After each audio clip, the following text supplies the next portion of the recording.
Welcome to Morven, and this beautiful day we're celebrating the International Day of Peace with the Roosevelt Poets. And we're excited to have the Roosevelt Poets here with us today because this is in conjunction with our wonderful exhibition that is on through January 24th called Dreaming of Utopia, Roosevelt, New Jersey. Most of these poets, if not all, live still in Roosevelt or came from Roosevelt. So their stories are wonderful. These are such heartfelt poems. So please join us in the garden today with the Roosevelt Poets. At the Mazda dealer, mask tucked under his chin, a tattooed balloon man inflates 2 at a time with an electric pump, tying them into bouquets that hang from the ceiling, celebrating nothing. Dusk. It doesn't ask for more than a stillness closer to paralysis. Like those constellations that gather in the sky, moving glacially across an aching gulf only pharaohs know. But now, thanks to Immanuel Kant, you too can reach the immortal way station of that thing in itself without any effort or angst. Just call this number. Operators are standing by. Or visit our website at happyhour. On the road 2020. Hunting for light switches in a haunted Idaho hotel. With faded photos of men in wide brim hats covering the walls. Some wear masks. Some keep their distance. Most act like nothing's happening, as if it's another century's problem that we're only reenacting. But the bison head, mounted between the stairways, knows. Hi, I'm Judith McNally. In celebration of International Peace Day, I'm going to be reading a few short dialogues called Micrologs. One of the ways to be at peace with yourself and the world is to be in the present. So we're going to start with a microlog called Here and Now.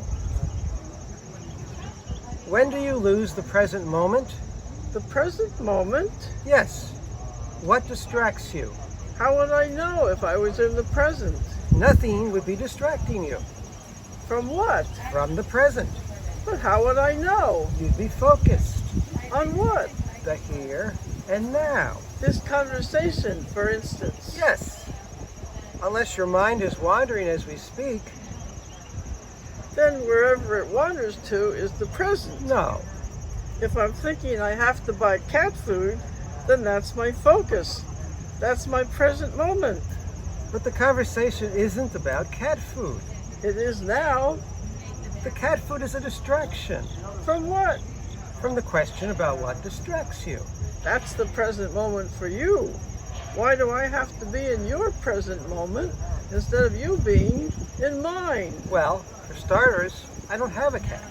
Couldn't a conversation shift from your original question over to cat food?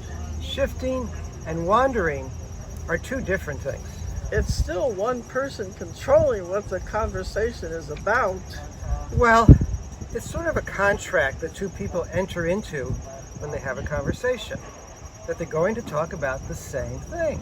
Have you ever thought about having a cat? No, but Because they can be very affectionate and independent both. And cats are very in the moment, even when they stare at something and you look and there's nothing there. Right.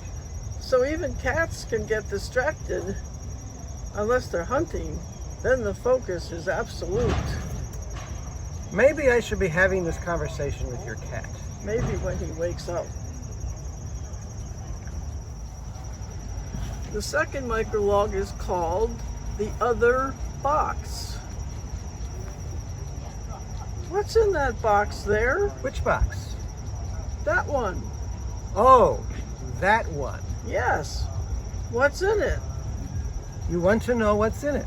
Yes. Or can I just open it? Now? Is there some reason I should wait? I don't know yet.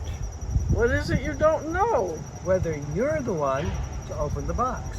The one to open this particular box? What's in it? All the goodness in the world. All the goodness? You asked.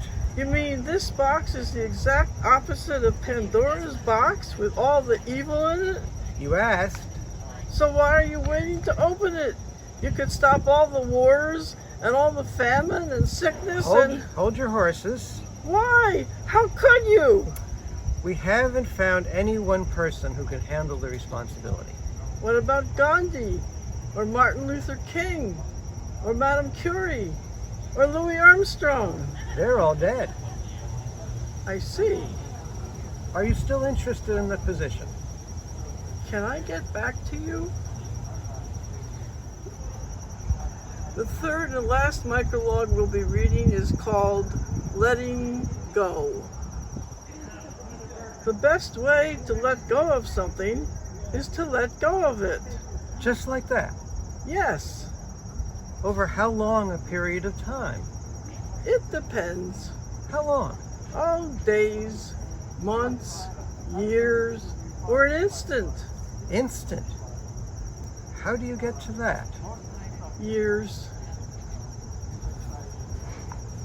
Thank you. Hello, my name's Ron Kostar. I'm one of the Roosevelt Poets, and I'm going to read an excerpt from a longer collaborative poem.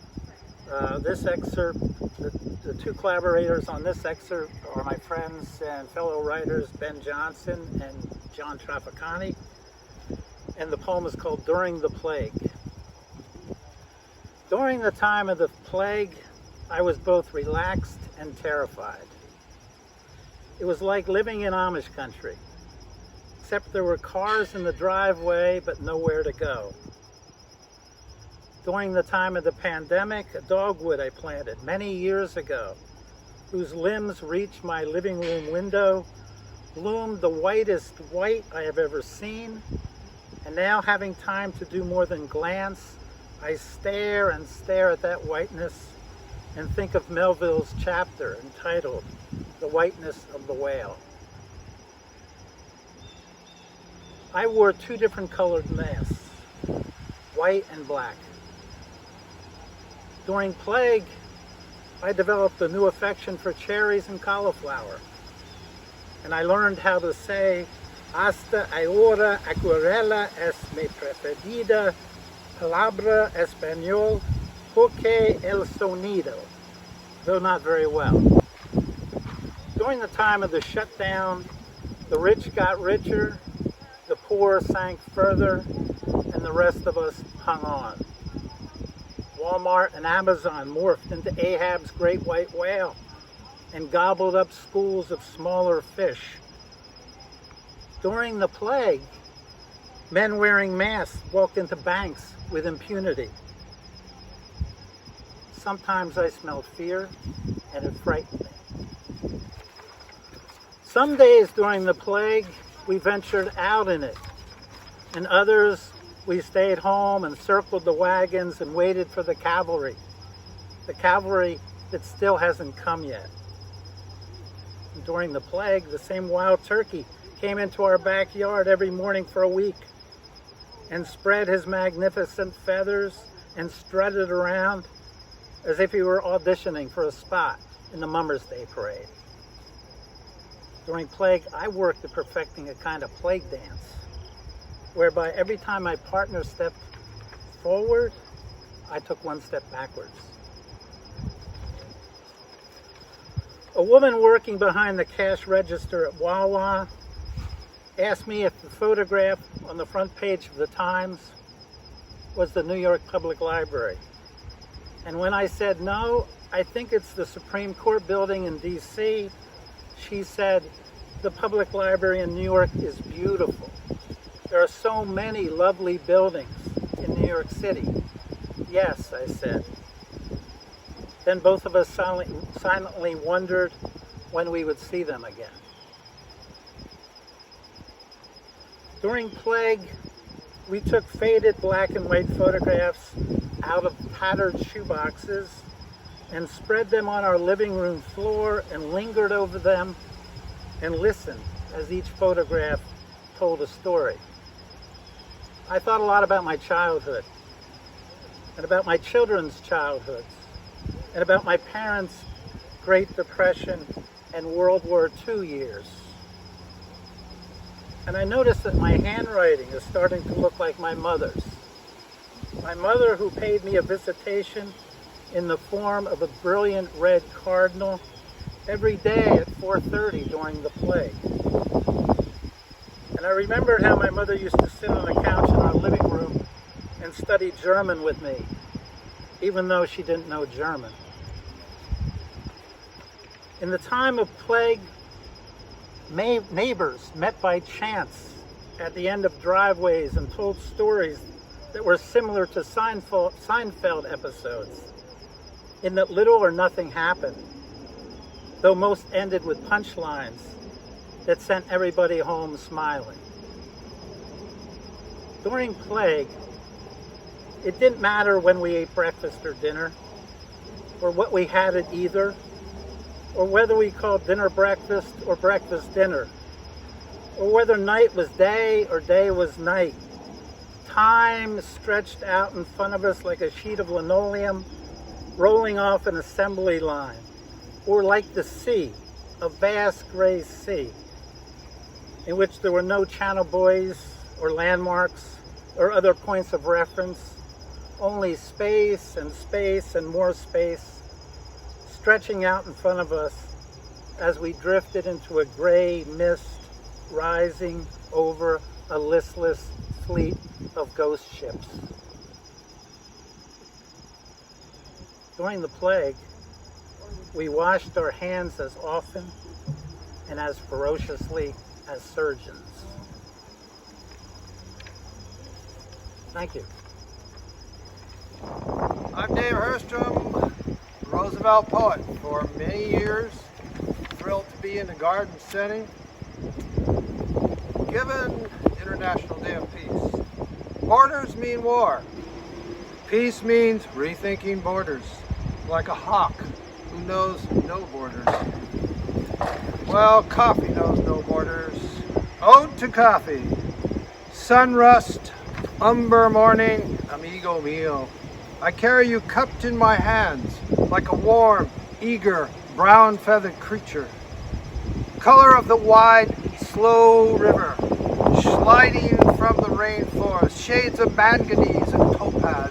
I take you with my breath, leaf sweat gift, the smell of dark, taste of bark. I swallow you, shadow of moon on earth. The oil of campesino fingers lingers in your vapors that fill my nose, swirling through private passageways with messages from a dusty sun weighing on Chiapas state, from a fragrant Costa Rican rain, from green shade, dark as a frog, deep in Guatemala, aromatic shadows, delivered straight to my moist mind stuff. You give your body to be blackened, crushed, and in the whitening dawn, you fly up, a fluttering marriage of earth and air, at play in my mouth, my morning sparrow. Light knows no borders either. The loose bone light that finds the left behind, the outside ones, the done ones, the shunned ones, abundant light from profligate, one-eyed sun, who lets its long light down through careless dawn, spangles all the spider's fragile cables, and ambles across the lawn, right up to me. Friend, knowing that we are in this world but once. Have I sun-washed suffering, faithless? Yet I believe in metamorphosis.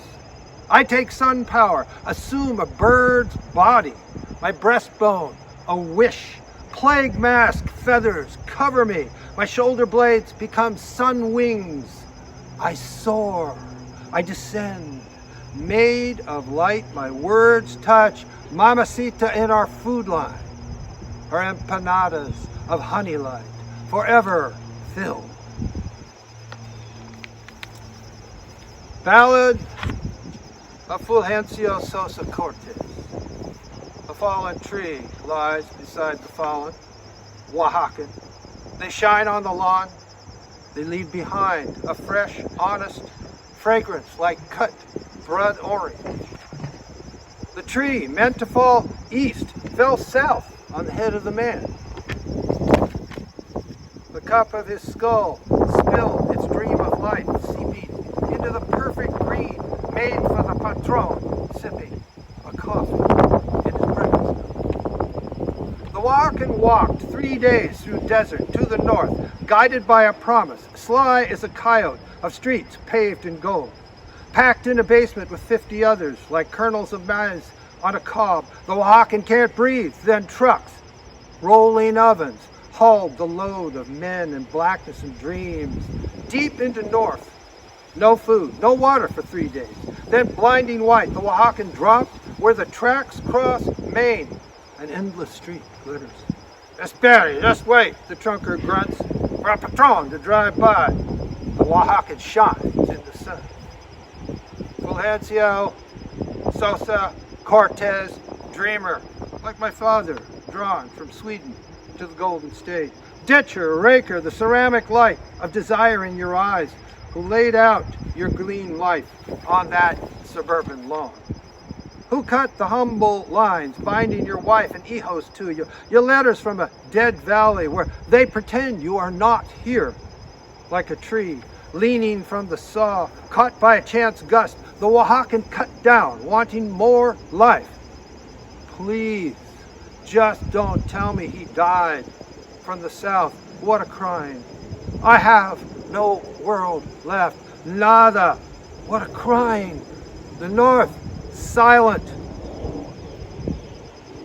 The Oaxacan lies in darkness in a box made from a dead tree. A giant marigold in place of the sun sets beyond the waiting place. I end with hope.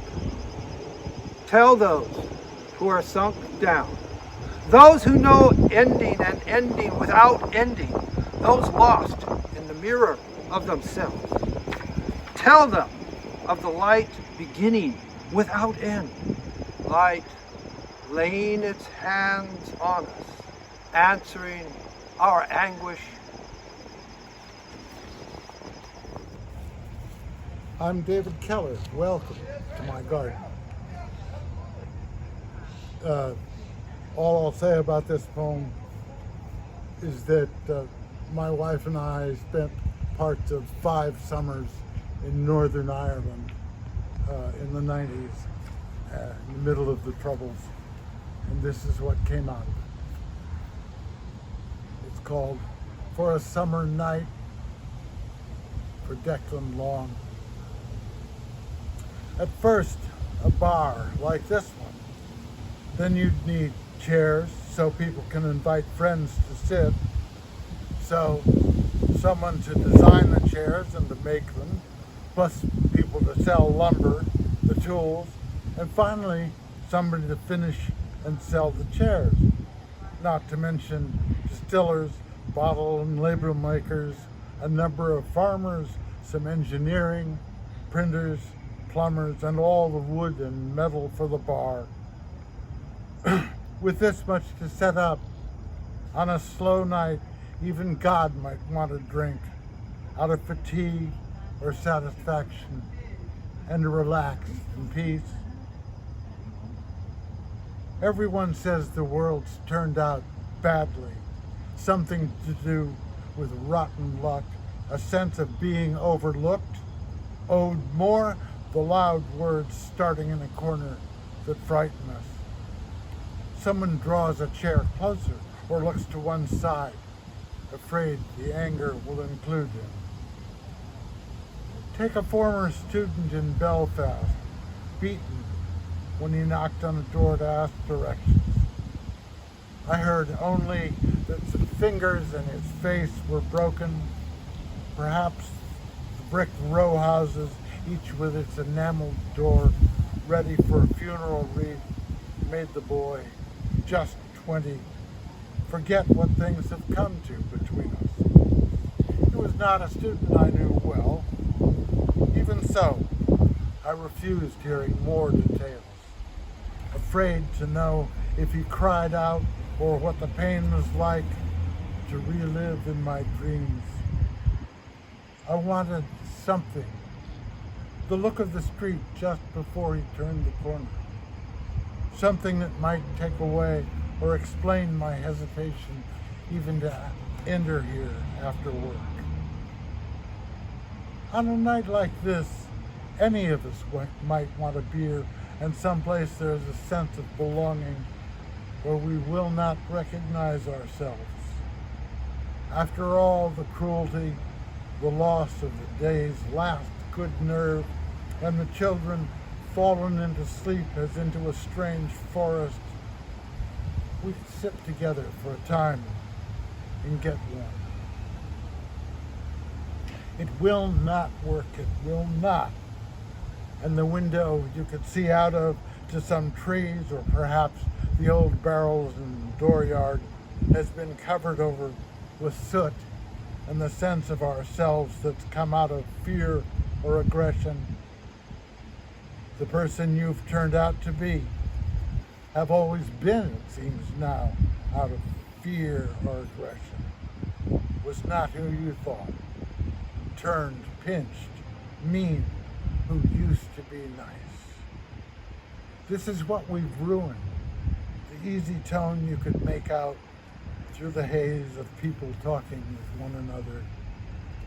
So, we need to have some music in the room, played on the usual instruments of the time, and glasses of drink the singers set down half empty. Whatever's being sung will be sentimental enough. You could pretend you had written the words in a different world or a kinder version of yourself. Written it when you were even lonelier. You could sit in this place the evenings made yours, or the music has, and feel so good that you'd want to cry almost, and not cry over all that's happened. What then of my student and the others? The dog tied outside, looking up to anyone who approaches the door. After my student slept and healed a little, enough to get out of bed and drive the streets for a drink, here he is, too. Each of us, innocent yet unhappy men and women, can sit, listening, forgetting the noise of traffic, the heart's difficulty, everything that's brought us to this bar. All this, the music you hoped would be like a pleasant conversation. We could remember ourselves with the others, that feeling. And the next day, a chance things might turn better. This is what's left to hope for. Oh, dear God, more music. My first poem is written on the 7th of December, 1975. It's called By the Canal Near Griggstown. From a long way across the flats and their dried grasses, seeing the way the land lies, the way grass lies in the floodplain, pointing the last current's course, across all the gray, white, beige, and under the gray, white, beige light of winter sky slit with blue, under all this, the dust rising behind my son's feet like smoke, as if their small flames escape, spotting brush fires through the field. I will stand in this tall, hollow trunk above the woodchuck hole and show myself when called. I'm cold. I love them. That's all. The second poem is from my wife, Mary, and it was written in Cape May County on the 29th of October, 1983. Seed. Blown red sumac stretches east. In the windswept stretch before our garden, seed tops from a tall wild grass tumble fine threaded ghost cocoons. In your illness, it is a pleasure to see things without strength or mass filling their places untouched by a sense of purpose. This poem is called The Wind at Christmas. Is written at Christmas 2017 in the borough of Roosevelt. Wind at Christmas, all ash cans rolling the lawn's length lost their lids laughing. Today I awake slowly, immediately. My wife is beautiful. The next poem is called For Mary with Love. It lasted so long, the long, long silence of winter. Wordless snow fell, and snow fell, and snow fell, and snow. In dark nights, windstorms took our weaker trees. We clung to each other. At times, powerless, we lit a small fire in a cold, lone sentence of a house. Begins spring. Laboring bees' insistence, water's endless trilling, quick change finches yellowing in sweet gums, ardent robins' short runs for worms, oak leaves the size of a mouse's ear, proud bulls twitching flanks, tulip poplars suborning the succulence of morels. Dry broom sedge still carries a few silk stars, and the redbud's grand head of hair blooms. Columbine, golden groundsel, bluebells loud lavender, ferns first croziers unfurl. Today I wake without fear, scrambling for a pencil and scribbling at first rosy light. The next poem is not a poem, it's a song. I won't sing it, but it has the form of a song.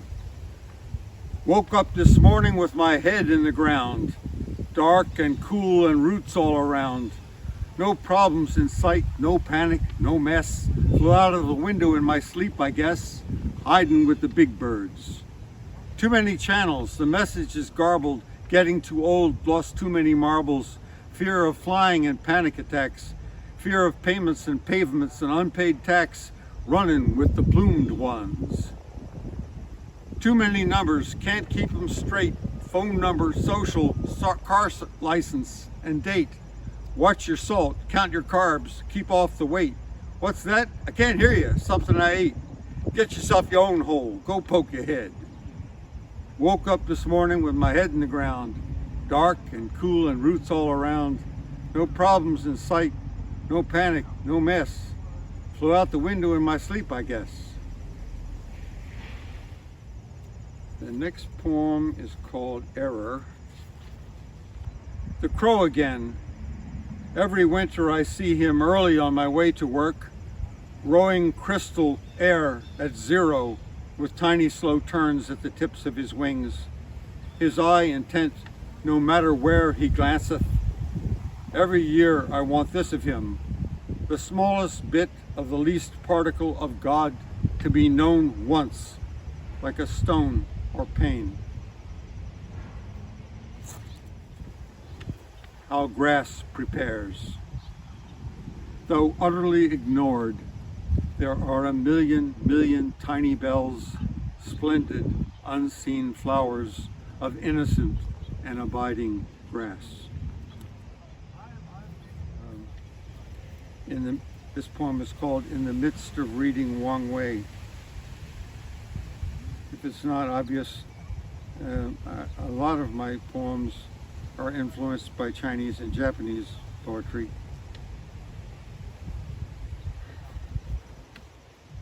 And Wang Wei is one of my favorite Tang Dynasty poets. He had a job in the government, and he longed to live in the country and in the end of his life he became a monk and lived away from all of politics. In the midst of reading Wang Wei, the new pipe darkens slowly, the afternoon brightens. Every month since I've known you, I become more happy. When people greet me, I tell them how I am. Isn't it odd that they keep asking? Thank you. I'm here as part of the Utopia readings. My name is Silent Lotus. My connection to Jersey homesteads and to Roosevelt is that my maternal and my paternal grandparents were both original settlers. Part of Utopia is being a child. Part of Utopia is being in the world, in a universe with everyone. One of my neighbors when I was a child was Ben Appel, who was a writer. His photo on this book, taken by Saul Lipson, another neighbor.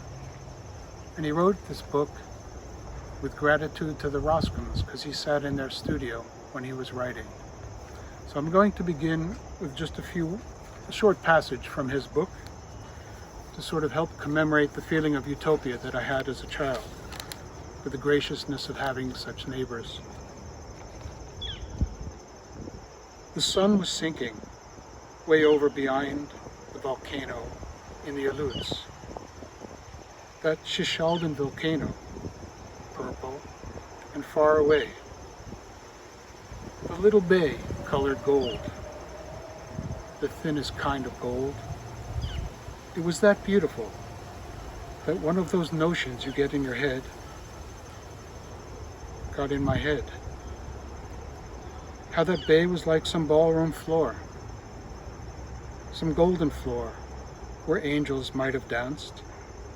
Christ, it was that beautiful and peaceful.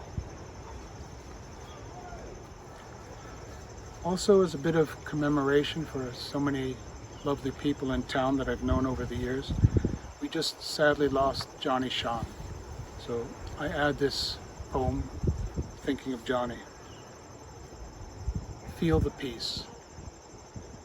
When the orchard of your dreams no longer bears fruits, listen to the blossom of silence. Hear the vastness of the still ocean. Feel the peace of no leaves in the breeze.